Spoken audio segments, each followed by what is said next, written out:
What's worse than being a baritone when they want a castrato? Jon Benjamin tells us on this episode of Worst Gig Ever. Peace!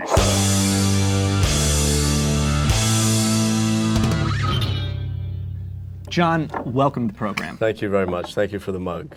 No problem. Can we just say you look wondrous today?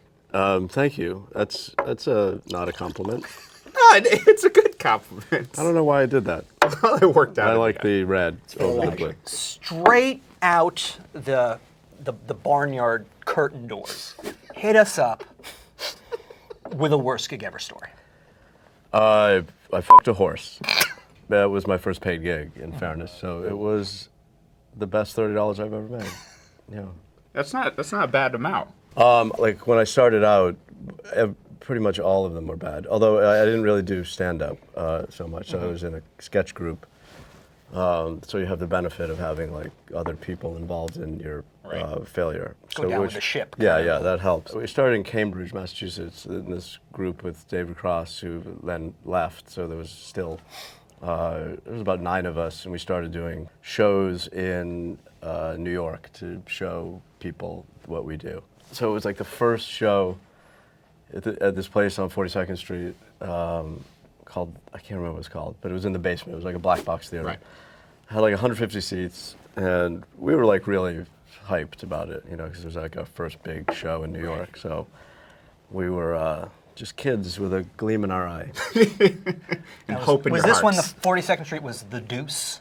Right? It was the Deuce, right? Was it the Deuce? Yeah. The Deuce. That's what we used to call it. Okay. Right. It wasn't the 40s. No. No, it was in the 80s. Oh, okay. Yeah, I don't that's know right. if it was still called the Deuce. 1940 sketch boom. Hey, we're going to the Deuce. The Deuce. Yeah.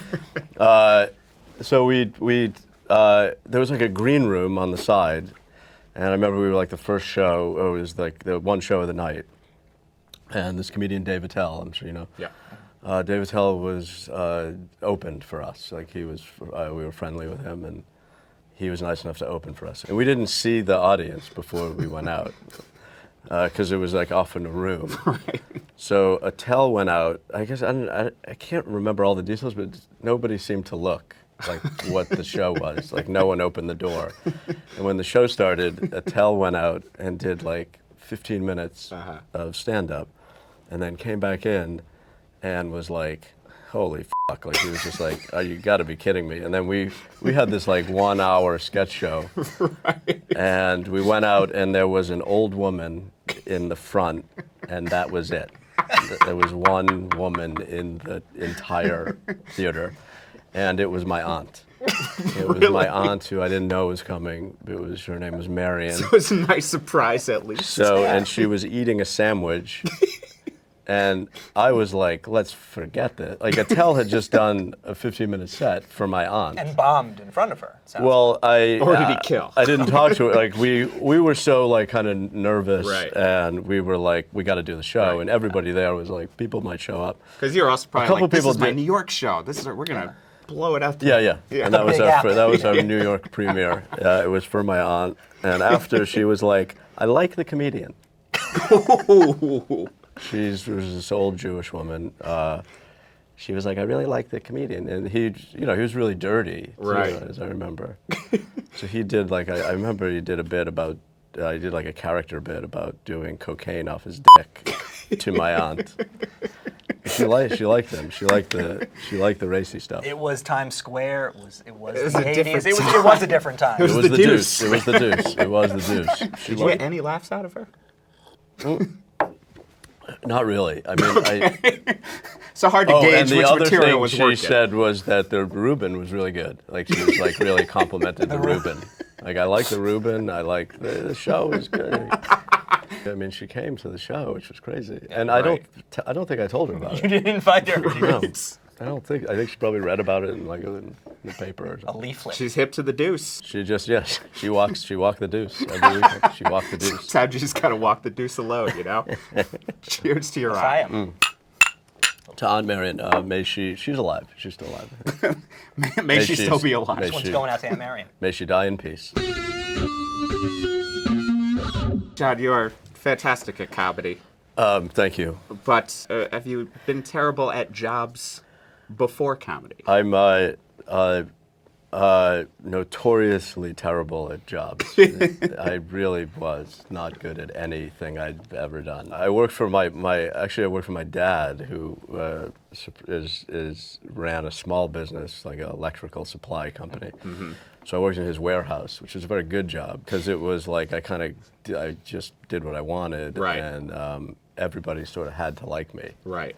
There was a lot of pretending to like that kid. The boss's kid. The boss's kid. Were you aware of that concept?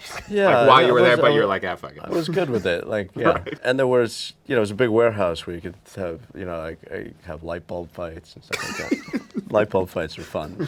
Right. Fluorescent light bulb fights are really fun. Were you smashing against people? Yeah. Oh. With the staff, unsuspectingly, you come up behind them and smash them? Like that Star Wars. Which Star Wars movie was that?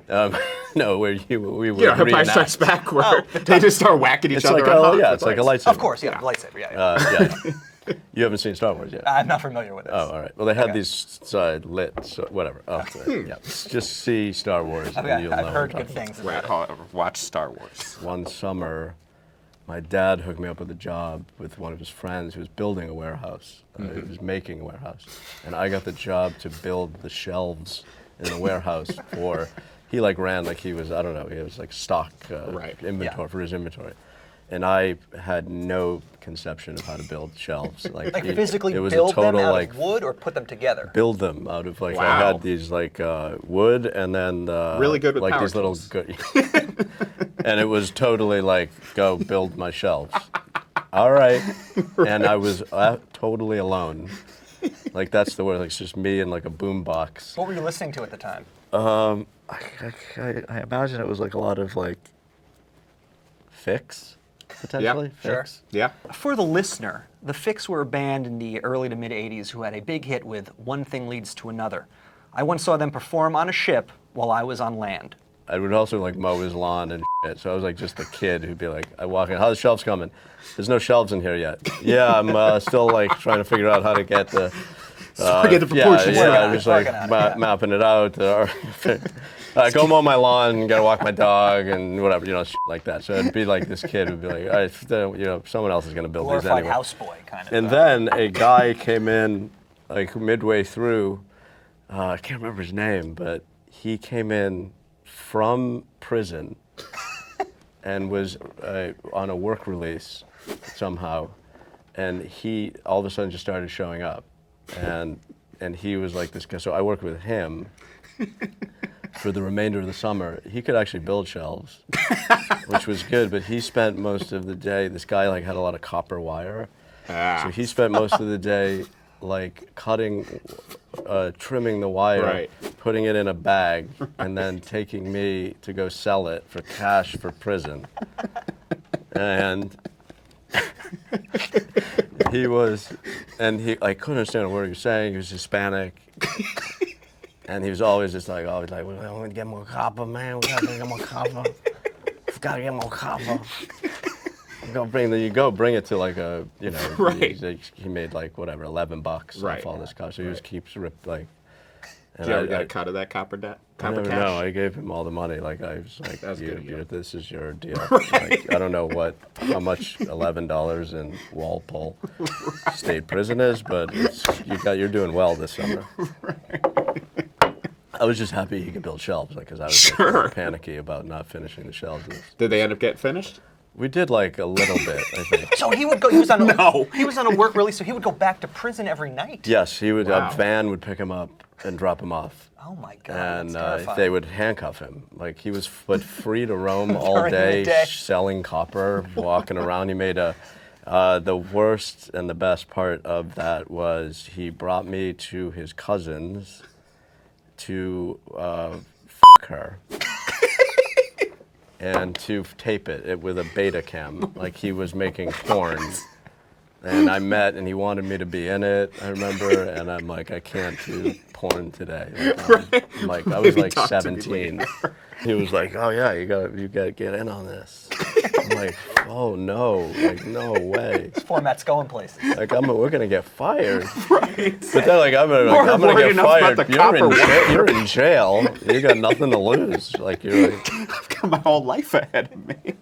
It was his cousin too. Right. And it was the level of porn in Worcester, Right. the level of porn production in Worcester, Massachusetts in the early 80s, it was not yet at its heyday. If you were Sure. going to make a foray into porn, Yeah. this Yes. wasn't your first taste of it. And that you yeah, liked. although it was my first, I've only seen porn once. No, I've seen it on tape, but live Right.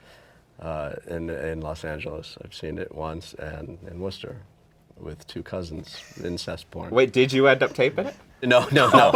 I was in I was like, this woman's apartment in her Right. kitchen while he fucked his cousin wow. in the other room. Gonzo style. Did you have a great conversation with the...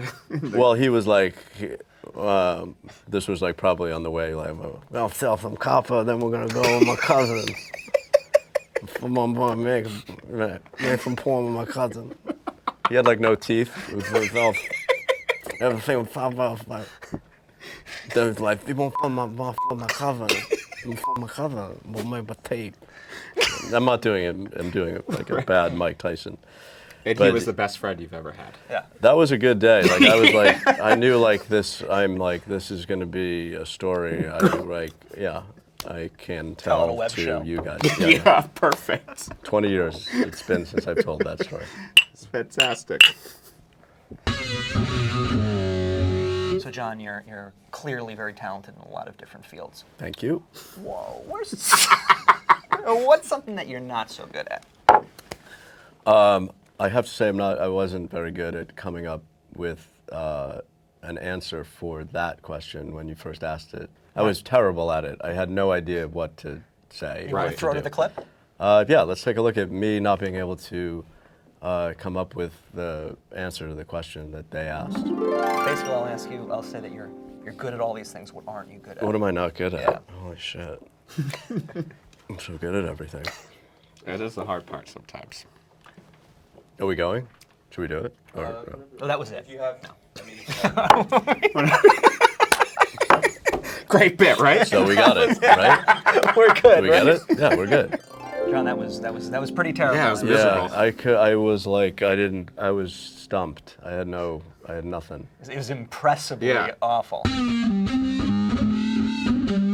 How about you hit us up with another terrible gig? My first gig at this place called Nick's Comedy Stop, which is in Boston, which was a comedy club not suited to my kind of material. Very funny. It can be like, a lot of Boston, Right. like hardcore Boston comedians. This is a tough... Yeah, it was scene. tough. And the duo act I did when I was starting out was with this guy named Sam Cedar, and we used to do this really bad bit called The Intellectual Mugger, and it was about like this Harvard PhD guy who was mugging someone for his ideas for his dissertation. Sorry about that. Right? Yeah. So that was like that's A the thing. captive audience and us. So Yeah. we would be doing that bit. Right. It was a huge comedy club. Right. I remember probably like 300 Uh-huh. seats, maybe more. I remember the host was this guy named Kevin Knox, who I used to kind of love. I'm not sure I didn't love his. It was another guy you couldn't understand, but he just had a thick Boston accent. Right. And you just know like he'd do the same bits. You do a shock bit. He'd be like, "Fucking God, I'm baby." And the guy is fucking wearing his inflatable shock. And he's walking out, and everybody's dying. Like those people, I remember me and Lemur. I don't think I've ever laughed harder, because everyone's laughing, but they understood. They're all speaking Southie. They know what's going on. Yeah, and we were like, I can't believe AJ. For the listener, Southie is a term that refers to denizens of South Boston who are known for having a very thick accent. And hating gays.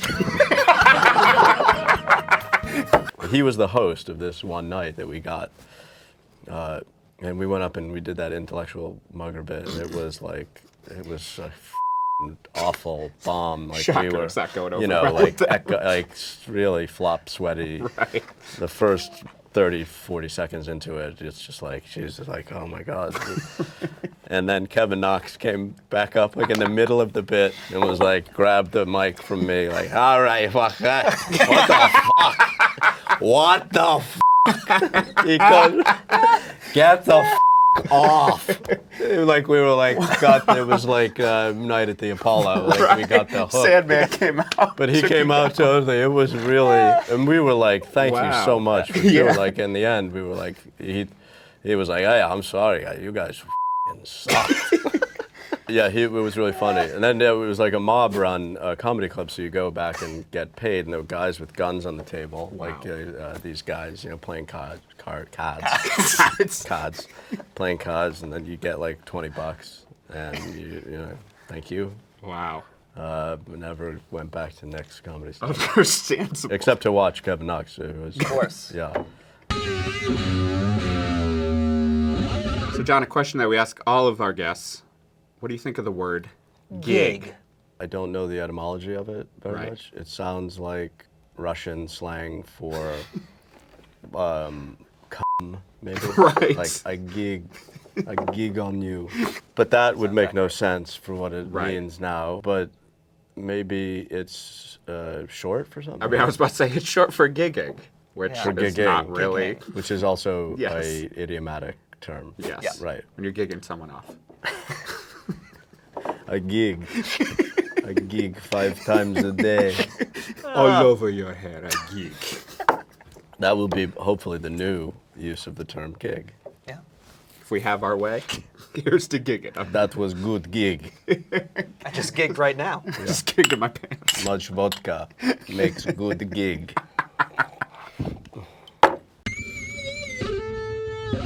So, John, we've come to a segment on the show that we call Do Your Best with Our Worst. And we've gone back through the vaults and we have dug up some really difficult cartoon characters that we would love for you to kind of lend some of your trademark or signature personality to. Okay. This first character, his name is Musky the Muskox. Musky the Muskox. He's a magical pet who solves crimes and smells terrible. Yeah, okay. I typically use my own voice when I do a lot of my animated characters. So I think Musky would sound something like this. Hey guys. Where's everyone going? What happened? Why you I just got here. Oh, come on, guys. Come on. It's perfect. Sold. It's exactly what I thought Musky would sound like. Right. So that's probably a good prelude. Okay. Which is the wrong word. I'll try to vamp it up a little bit on the next one. So Or ramp it up. We or also- vamp it up. Vamp and vamp, I think it is. Yeah. Grace Jones it up. Right. So this next character, his name is Leonard DiGiorgio. He's an Italian Jewish man, walks around with a satin 1986 Mets jacket, has a mustache. He's the scion to a frozen pizza dynasty. Okay. Hey guys, how you do? Hey, what's up? Where's everyone going? What's it going on? Yeah, okay, go Mets. Leonard's so sad. He went all over the place. I mean, I Yeah. push the panic button. I use Sure. similar material. I from think the but it first works and for It did. both characters, which Yeah. is the interesting It part. does. I kind of like, I did a little twist on the voice. And I Right. made him definitely more Italian than Jewish. Right. Yeah. Well, he was both. But the people, I figured, like, it's not that he smells, it's that people hate him, and wherever he Right. goes, it's Right. like, It's oh, personality. Leonard DiGiorgio's here. Hey, why? Come on, guys. What? It's me. I thought we'd hang out a little. Oh, okay, everyone go.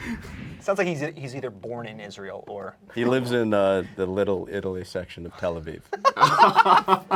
It's beautiful there. Every city has one. So Jeff, I feel you have a couple in the vaults. Yeah, I got a couple that I want to dig out from the vaults. So this next one, Okay. it's a very layered character. All right. So you really got to put your thinking cap on for this one. All right. Character's name is Fart Dog MD.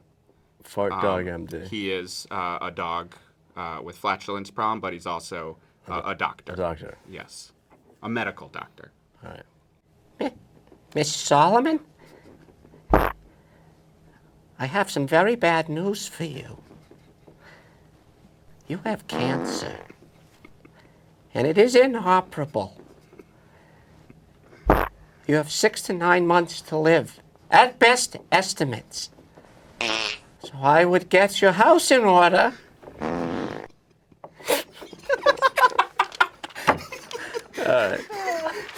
And then you guys got to add farts. We will definitely. Yes, Yeah, don't yeah. worry Yeah, about you have to add We'll farts. get the parts covered. Right. Yes.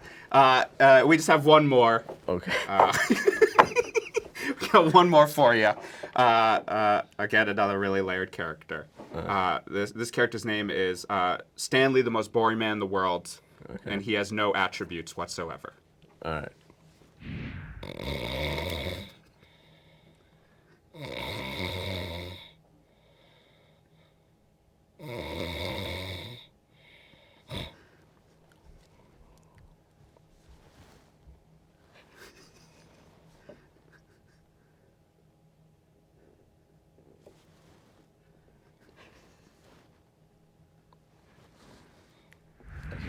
That's pretty Fantastic. good. The master. So, Jon, you've had some amazing worst gigs. Thank you. And at this point in time, we'd like to present you with a worst gig ever statuette. Wow. Geoff, can I have the statuette, please? There you go. This is for you. Thank you. A sort of Chicago-style hot dog? Yeah. Without Without the relish. Without the relish. It's got some lettuce. Thank you so much. No problem. I will give this to my son, so hopefully he eats it, or he's dumb enough to eat it. From Geoff and I, we just want you to get home safe. I think that's going to be hard to do. I'm on my bike, and anything can happen. Next week on Worst Gig Ever. You just admitted to murdering 12 people in cold blood. And yet you still call it euthanasia. Well, As always, thank you guys for watching. You want more worst gigs? Click on us. Subscribe. Or if you want some audio versions, go check out our podcast and subscribe. Thank you.